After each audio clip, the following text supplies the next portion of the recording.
स्वागत करते माझ्या नवीन एका ब्लॉगमध्ये। कसे आहात तुम्ही सगळे? आय होप तुम्ही सगळे ठीक असाल। आणि आज आहे संडे आणि त्याला थोडा आज लेटच झाला आणि आता मी पोहे बनवते आहे। जी बेसिक कामं असतात घराची झालेली आहे आणि दुपारी काय बनवायचं ते डिसाईड नाही आहे।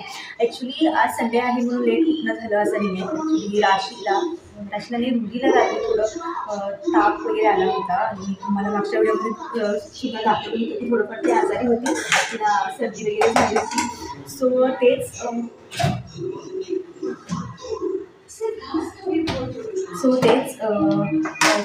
सर्दी तिची कमी झाली होती थोडीफार, औषध वगैरे घातलं होतं तिला, पण काल परत तिला थोडा रात्री ताप आला आणि मग तिला औषध वगैरे घालावं लागलं आणि पेशंट तितका त्रास वगैरे काही देत नव्हती ती, पण झोपच नव्हती। तिला बहुतेक त्रास होत होता, बॉडी पेन वगैरे होत असेल मे बी।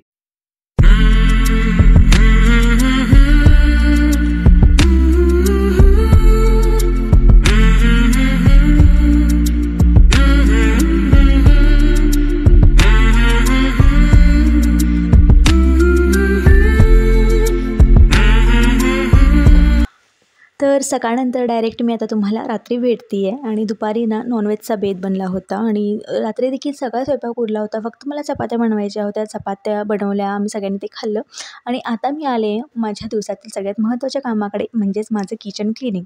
रात्रीचं जे असतं नाईट किचन क्लिनिंगचं रुटीन तेच तुमच्याशी आता शेअर करते आहे। तर सगळ्यात आधी मी भांडी जी आहेत जी खरकाटं असतं ना ते सगळं काढून घेतलेलं आहे, पिशवीमध्ये भरून ठेवलेलं आहे, नंतर ते डस्टबिनमध्ये मी फेकेल। त्यानंतर आता मी भांडी पहिला थोडी वॉश करून घेणार आहे, कारण आज नॉनव्हेजचा बेत होता आणि नॉनव्हेजचा बेत असला की थोडं तेलकट जे आहे एक्स्ट्रा राहतं, ते डायरेक्ट तसं घासलं की मग ते व्यवस्थित स्वच्छ नाही होत। सो सगळ्यात आधी मी थोडी भांडी जी आहे पाण्याखालून काढते आणि त्यानंतर मग जे आहे त्यांना घासायला घेते। आता बघू शकता रात्रीचा स्वयंपाक जास्त काही नव्हता माझा, पण तरी देखील भांडी इतकी पडतात ना, दिवसातून दोन नाही 3 ते 4 वेळा इतकी भांडी पडतात। आणि घरी लहान मुलं असली की असं होतंच, कारण त्यांना प्रत्येक वेळेस वेगळा पेला हवा असतो, वेगवेगळी वाटी हवी असते, थोडं देखील काही खायचं असेल तर त्यांना प्लेट वाटी सगळं प्रोव्हाइड करावं लागतं। त्याचबरोबर त्यांना जी घरात खेळणी असतात त्यांनी खेळायचंच नसतं। रुही तरी ना घरात म्हणजे तिची जी खेळणी आहेत त्यापेक्षा घरातली जी भांडी आहेत ना त्यांच्याशीच जास्त खेळत असते। म्हणजे तिला मी चपाती करायला लागले की तिला चपाती करायची असते, मग त्यासाठी ती 4-5 प्लेटा पसरून ठेवेल वगैरे वगैरे, तर असं होतच असतं। तर चला इथे मी पटपट अशी माझी जी भांडी आहेत ती घासून घेते आणि धुवून घेते।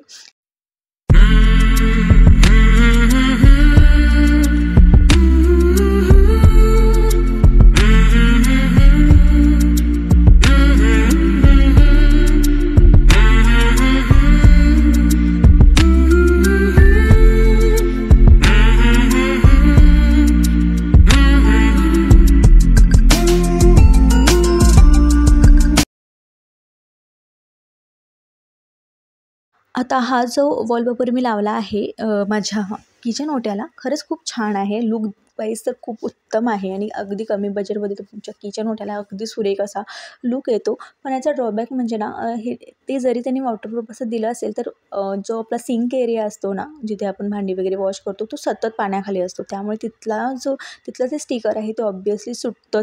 तुम्ही कितीही चांगल्या क्वालिटीचं घ्या आणि हे तरी फक्त 120 रुपयाला मी काहीतरी घेतलं होतं आणि म्हणजे इतक्या बजेटमध्ये इतकं चांगलं आपण अपेक्षा करूच शकत नाही।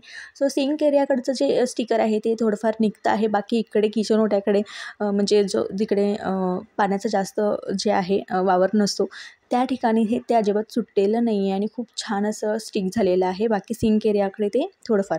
आता मी तुम्हाला सांगू शकते की अशा प्रकारच्या स्टिकरची जे लाईफ असेल ती 3 ते 4 महिने तुम्ही जे आहे वापरू शकता, म्हणजे अगदी व्यवस्थित असं।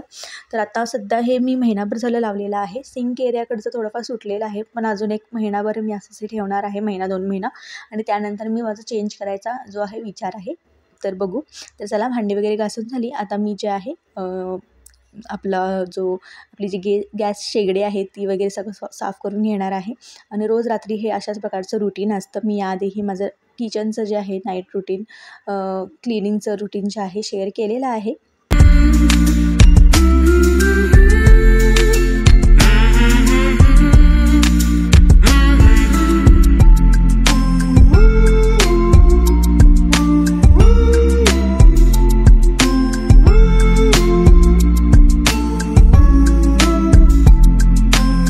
मागील माझ्या 2-3 व्हिडिओजना तुमचं खूप सारं प्रेम भेटलं, खूप छान प्रतिसाद भेटला आणि खूप सारे नवीन मेंबर्स जे आहेत आपल्या चॅनलवर जोडले गेले आहेत. त्या सगळ्यांचं खूप खूप खूप जे आहे स्वागत आहे आणि ज्यांनी कोणी मला इतका सपोर्ट केला त्यांचंही खूप म्हणजे त्यांचेही खूप आभार. तर असाच जो आहे सपोर्ट तुमचा कायम ठेवत राहा.